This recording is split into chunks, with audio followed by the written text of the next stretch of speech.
2005 চনত সেই সময়ত পৰিকল্পনা আৰু উন্নয়ন বিভাগৰ উদ্যোগত আনন্দৰাম বৰুৱা বঁটা আমি আৰম্ভ কৰিছিলো।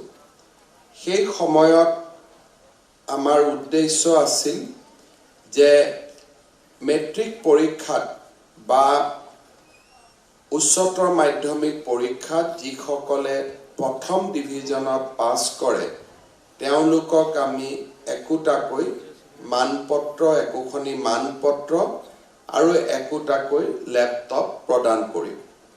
সময়ৰ লগত এই আঁচনি আগবাঢ়ি গ'ল আৰু আজি পৰ্যন্ত এই আঁচনিৰ জৰিয়তে 4,13,400 ছাত্ৰ-ছাত্ৰী উপকৃত হৈছে।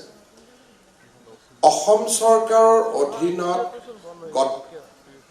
ধাৰাবাহিকভাৱে আৰু অত্যন্ত দীৰ্ঘদিন ধৰি চলি থকা আঁচনিসমূহৰ ভিতৰত আনন্দৰাম বৰুৱা বঁটা অন্যতম। অন্যথা আন আঁচনিসমূহ কিছু সময় আৰম্ভ হয়, আঁচনিৰ পৰিৱৰ্তন হয়, সংশোধন হয় আৰু সময়ৰ লগে লগে কিছুমান আঁচনিৰ প্ৰয়োজনীয়তাও নোহোৱা হৈ পৰে।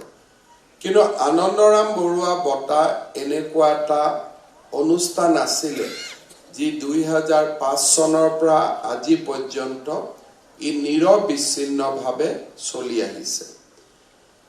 এই আঁচনিৰ অধীনত প্ৰথমতে ল্যাপটপ দিয়াৰ ব্যৱস্থা আছিলে, কিন্তু সময়ৰ লগে লগে ছাত্ৰ-ছাত্ৰীসকলৰ ব্যৱহাৰিক জীৱন আৰু বিভিন্ন ধৰণে তেওঁলোকৰ টেকনলজিৰ ওপৰত থকা ক্ৰমবৰ্ধমান স্পৃহা আদিক সন্মান জনাই এই বঁটা আমি হাইস্কুল শিক্ষান্ত পৰীক্ষাত ৭৫% বা ততোধিক নম্বৰ পোৱা ছাত্ৰ-ছাত্ৰীসকলক 15,000 টকা আমি বেংক যোগে ডিবিটি কৰাৰ বাবে সিদ্ধান্ত লৈছিলো।